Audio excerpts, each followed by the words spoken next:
Welcome to the Get Speaking Gigs Now Academy. We are going to be discussing speaker sheet development or one sheet development. I'm Lisa Reed, founder of Get Speaking Gigs Now. Super excited to be here with you today and pass on this really helpful information because your speaker sheet is probably your most important marketing piece that you have. So what we're going to talk about today, I'm going to go through an overview. If you're wondering what a speaker sheet is, we're going to talk about that. We're going to talk about designing it and how to use it. So we're going to cover all the little pieces that are involved in it, and I'm going to walk you through some of the best ways to get these pieces done. And I'm going to show you templates and everything. So all you need to do is put all this together, hand it over to your designer. We'll get it done. I even have a designer you can use as well. If you don't know who I am, I'm Lisa Reed, and I have booked and delivered over 400 speaking engagements. It's something that I absolutely love to do. And I still speak quite often. I am the founder of OC Speakers Network. You can check us out on OCSpeakersNetwork.com. And speaking has definitely helped me to just generate lots of clients for myself. Absolutely love it. And in case you didn't know, I'm also a mom. I know I look too young, but it's true. My daughter is a teenager right now, and she's awesome. All right, let me tell you a little bit about what speaker sheets are, what they do, what's an overview of it. Sometimes you'll hear these referred to as like a one sheet, speaker one sheet, speaker sheet. So it all means the same thing. Speaker sales page. So what is it? It's really a sales page for you as a speaker. So it's not your products or your services. It's you are giving this out to see if someone would like to have you speak to their audience. So different than your product sales page or your services sales page. It has all of your information on there that they need to get a hold of you in order to book you, and I'll share some other things too. This is for the host or the meeting planner or organizer or speakers bureau or someone who is in charge of getting the speakers for the event. Okay? Why do you need one? Well, it gives you credibility. You're really like putting your stake in the ground. Like, I'm a speaker. This is my topic or topics that I speak on. I've got all my stuff together. So it really shows to me when someone gives me a speaker sheet, I know that they're more serious than, well, the chances of them being a more serious speaker than not are higher. And it increases the confidence of the booker because they're already like, oh, wow, they already know their topics. They've got this together. It looks like they've done this before. So there's some, you're showing that you have some experience. It also increases your confidence because one of the things that, the first thing they're going to ask you when you're booking or you're in that booking conversation, they're saying, well, what do you speak on? And if you're like, I don't know, I'm not sure yet, I'm still figuring that out. Well, I can speak on anything. I mean, that is not a confidence booster. So they're going to be like, yeah, no, thanks, click, bye. But your speaker sheet's got the titles on there. So you've already like committed, like I've done this talk before, or I know this talk inside and out. Now, I don't want to let that information stop you from committing to putting something on a speaker sheet because it will evolve over time. You're going to develop new talks. You're going to tweak some things. That's okay. You can still just send them the speaker sheet, but you can send them, oh, my latest topic is blank, blank, blank, and you can give that to them. It's fine. Or you can just constantly get your speaker sheet updated. I know they change all the time, but you at least one point have to commit to something. It's kind of like your branding. Like I've got photos on my speaker sheet that when I did my rebrand a year ago, they were brand new. But I've since gotten new photos, even though it's only been a year. So now even my speaker sheet has my old photo on it. Not a big deal because it's not that old of a photo. It's not even a year old. So, but if it was like 5 years old, then yeah, I'd want to start getting that updated. Okay. But you're having a speaker sheet shows that you have a plan. Okay. So let's get started.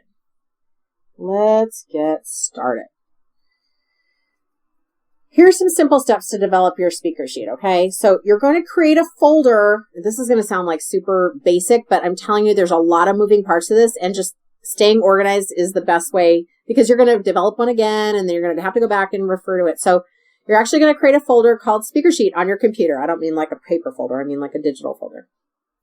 And just call it speaker sheet. because there's some pieces that are all over the place in different spots on your computer that you're going to need to house in one area. You're going to create a Word doc or Google Words, whatever you use. It doesn't matter. It's something called Speaker Sheet. And you're going to actually refer to this quite often later on in the game as you're booking, because you're going to be copying and pasting some of these things into emails. Like, for example, you're going to put your title, your talk title, description of the title, your bio, those kind of things. Those are going to go on your speaker sheet, but they're also going to be sometimes something you'll just need to email someone. So it'll be in the base of the email or the body of the email. And I say that because your speaker sheet's going to be like a PDF or JPEG. And sometimes meeting planners want to have your bio so they can put it in their e-newsletter or a social media blast. And they're not going to want to retype your stuff. So the easiest way is to get that to them in the body of an email. So there's kind of two pieces they're going to be holding side by side. You want the designed piece to help you get the speaking engagement. But once you get it, you want to be able to give that same information in an easier format. I hope that makes sense, but you get what I'm saying. Okay. Now, this folder is going to house all these items as we go through, and I'm going to show you and I'm going to explain all the things that I'm talking about, because the hardest part of this whole process is just collecting everything. It's not rocket science. It's just a little bit of a pain in the butt. But we're going to make it easy. Don't worry. So you're going to want to write a short bio about yourself, like 3 to 4 sentences. It's not like every single thing that you've done in the whole world does not need to be on there. I'm going to give you a template for that, so you don't need to start doing that right now. You're going to get 3 strong testimonials from raving fans if you don't already have them. Now, there's a little bit of a game you can play here in terms of how many speaking engagements you've had. If you have testimonials about your speaking, that's what we're looking for. If you're like, Lisa, I'm a new speaker, I don't have any testimonials yet, then you can use testimonials of people that just like love your service, love your product, love you, and like are speaking highly of you as a professional. But ideally, you'll want the speaker one. So if you've given your presentation in front of your best friend, and your best friend's like the vice president of ABC company and is willing to write you a testimonial, then you can use that, So don't get too hung up, as long as just try to get 3 testimonials of people that think you're awesome. And they don't need to be long. And we'll go through that in a moment. Obviously, you're going to include your contact information. How do you want them to find you, to book you? Email, phone number, website, like what's your preferred method of contact? Here is an example of one that I created about a year ago. Now, at that point, I just had this one main talk that I did. I've since added talks, so I was able to keep everything on one sheet. And I had just gotten some photos done, so we added some of the photos. This was my first using my new brand. So you can see it's easy to read, all on one page, branded with my colors. Got my logo on there, got my social media. It's a little hard to read, I know, because it's small on the computer, but this is just a nice, clear one-page shot, okay? Now, I'm going to do a little highlight so you can see this top part here. So it says Speaker Secrets to Staying Consistently Booked. That's the title of the talk I give. And then I give a description, and then the learning points, and then a little like closing statement about it. And then below, we've got the bio. So I've since changed a lot of items, but because it's updated now, but it gives you a good way. You can see on the left, there's the blue stars in the background. That just gives it a little bit of texture, and I have stars in my logo, so it works for me, but it's not obvious, but it just gives it a little bit of movement. So it's also nice working with a designer who can understand your style. So that was just one example of a speaker sheet. Sometimes people have 2 pages. I like to keep it on 1 page if possible. All right, so let's talk about how would we develop it. There are some written parts of your speaker sheet we're going to work on. The first is your topics, which includes the title of your talk, a short description of your talk, like the one I just showed you, 2 to 3 sentences, and the learning points of your talk. Now, we go through this extensively in the class, Get Your Talk Ready to Rock. So I'm not going to explain these pieces because you just go watch that other video and you'll have it all in there, because I give you like really, really detailed explanation of how to do those things. Here's one caveat. If you are a speaker who already has like 5 well-developed topics, you're not going to put the description and learning points for all of those. You would maybe do a list of your topics. So this is where not all speaker sheets are exactly the same. But if you're just starting off like one signature talk that you absolutely love to do that fits most of your audiences, then absolutely you can do the title, the description, the learning points. Again, this is showing that you have a stake in the ground, that you have a talk under your belt, that you can show up as a professional. There's not just one way to do this. All right. So you'll also want to have a brief and captivating bio. I'll show you that in a second. The testimonials and a call to action. So let's go over the bio. You're going to have an opening statement, what's amazing about you that you help people with, and then a closing sentence. I'm going to give you some sentence starters here in just a second. So, opening statement. This is an example.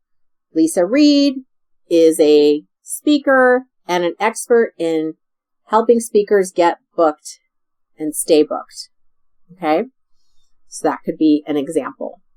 It's just your opening sentence. Who you are, what do you do, like what's your title, and what are you an expert in? Now here you say something that's amazing about you. Here's some examples. This is where it starts to get, certainly original and different. Maybe you've been doing this for 70 years. If you've only been doing it 1 year, then don't use this example.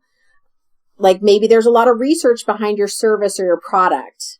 So, backed by clinical research from, 100 years in UCLA Medical Center, whatever. I don't know. I'm just making that up. Or how many people, helped thousands of people over decades, and your product service does XYZ that's really amazing, or somehow your expertise is really amazing. Maybe you've written a book or something that lends itself to credibility, your expertise that makes people go, wow, they really have done a lot. Okay. But again, not a long drawn out thing, just enough to pack it with a punch. You might need to do this in 2 sentences depending on your particular history. And then your closing statement. Your name is now engaged as a blank. Again, if this has changed, specializing in blank. So it's similar to the opening statement, but it's just saying this is what you're putting out into the world. You're going to need to tweak this depending on your own situation, but I didn't want you to start with nothing. This way, at least you're like, oh, it's kind of easier to fill in the blank than just start with scratch. It's also, I find, tricky to talk about ourselves versus like when someone else writes about us, we're like, oh yeah, that's true. But it's a little hard to kind of like bragging about ourselves a little bit because we're saying all the amazing things that we've done. Okay, so that's your bio. Don't overthink it. Just write out a version, let it marinate, go back and visit it again. Okay, so testimonials. All right. You want to get quality testimonials, and I don't actually mean that they have to be long. In fact, you kind of want them short, sweet, to the point, because depending on how much real estate you have on your speaker sheet, meaning how much space you have, you want it to just be like even a short quote, like Lisa's amazing speaker. I couldn't take my eyes off her.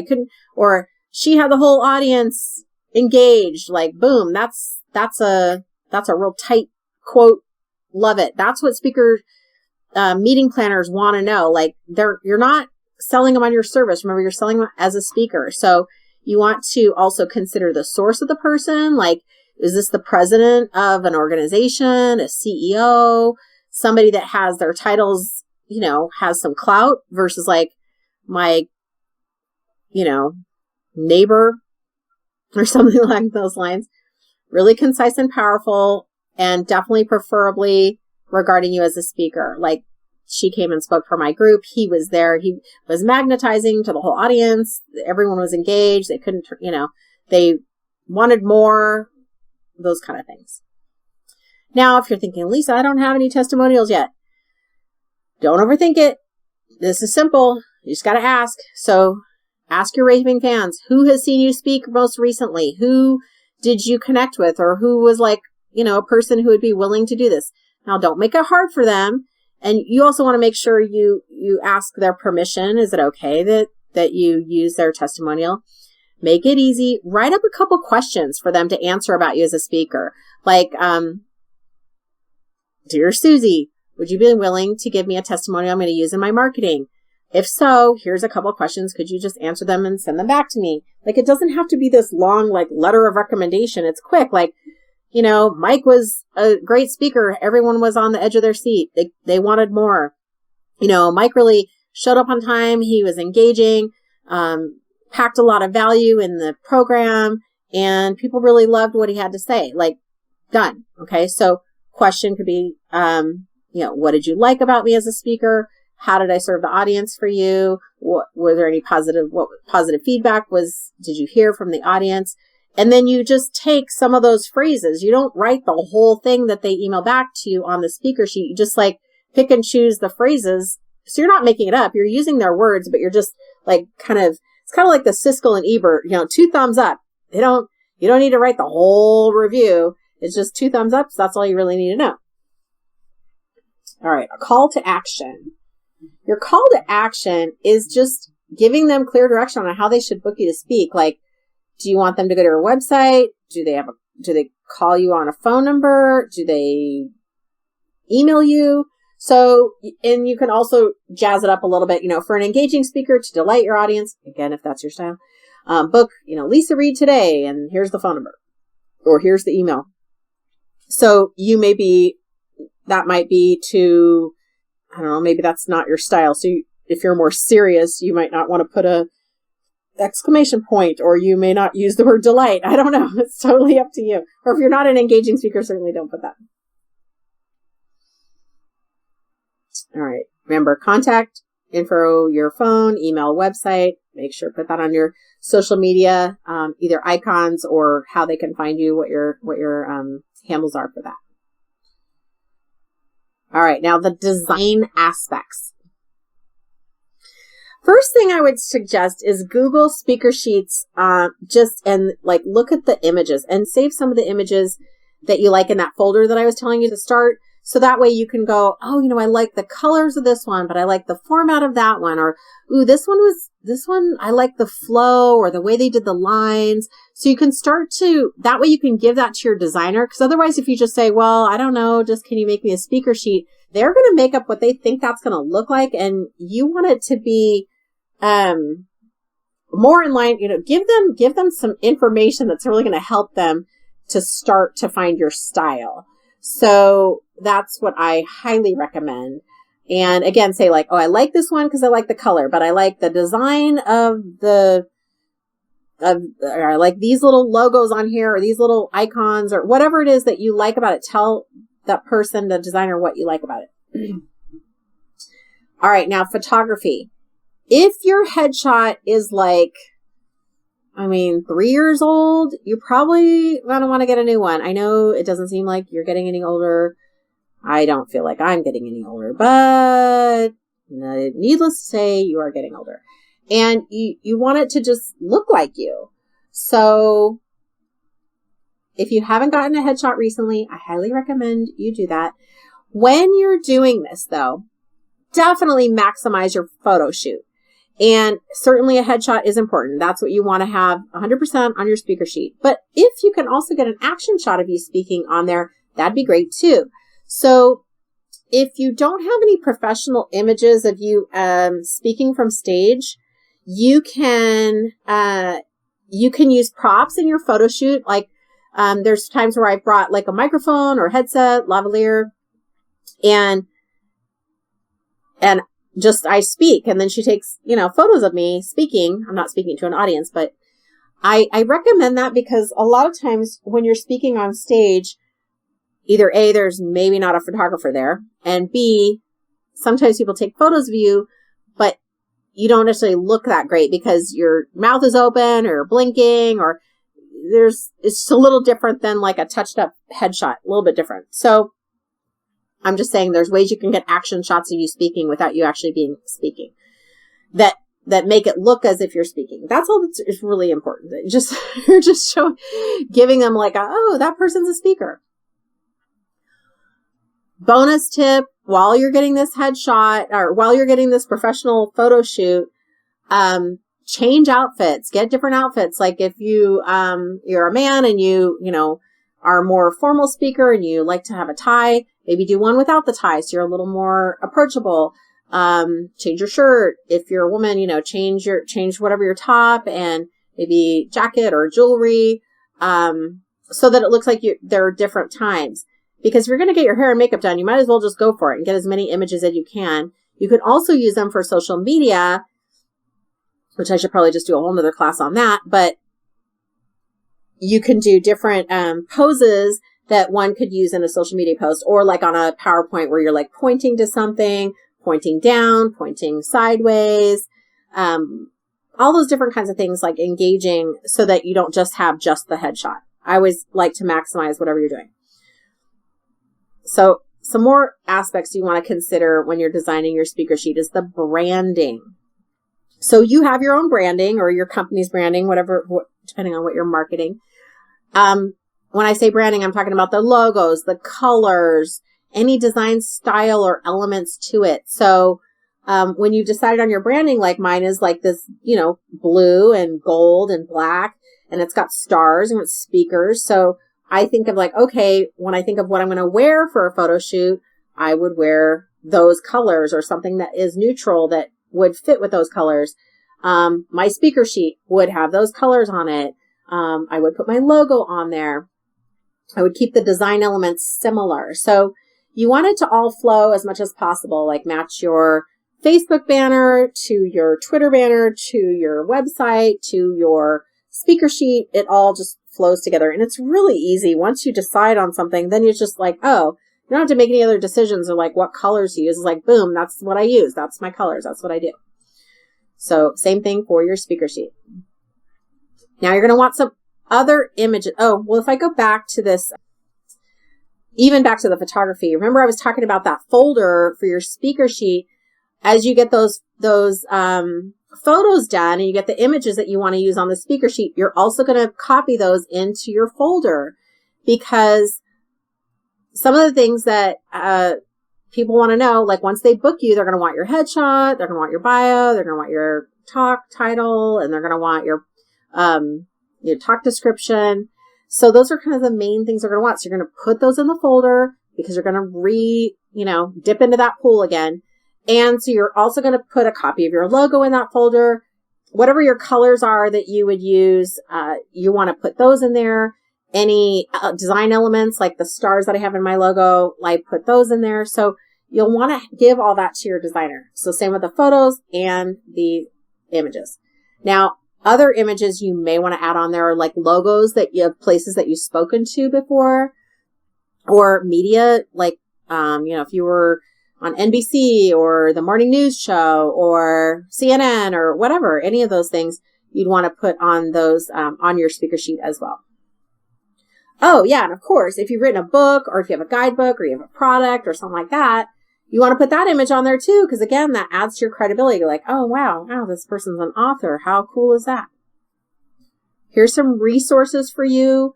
A graphic designer, Rhythm, that is really her name. She's awesome. That's her email. She's a really powerful designer, and she's done some great stuff for me. Photographer, Michelle Fairless. She's in Southern California. So if you're not in, if you don't live in that area, then certainly find somebody that would work with you. But that's her information, info@michellefairlessphotography.com. She has worked with me in terms of like helping me pick out outfits and doing different, like I said, social media posts. And she's just really easy to work with. All right, so how would you use your speaker sheet once you have it all developed? It's really nice because then once you're done with it, you're done with it. You don't really have to go back to it again, at least not very often. So use it to get the gigs. Mention it in your phone conversations with prospects. Like, they may not know what a speaker sheet is, but it certainly gives you credibility. Like, you're like, oh, would you like me to send over my speaker sheet? I can do that and attach that so you have that on file. Again, you're speaking like, I know what I'm doing. I'm a speaker. You're going to be glad that you booked me. This is going to go well. That's what they want to know. They just want to make sure that The audience is going to like the topic. The audience is going to like you as a speaker. They don't want people to come back and complain to them. Oh my gosh, the speaker was not very good. And why did you book them? No, they want to look good. They want to have a great event. So the more confidence that you can bring and organization you can bring to the conversation and value, the easier it is for you to get booked. So you can offer to send it in an email, or you can send it in an email to a prospect. Like maybe you've never spoken to the person on the phone and you're just like, here's my speaker sheet. You can take a look at it.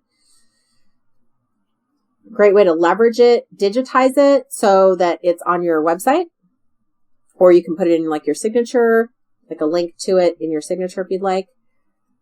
Add it to your website.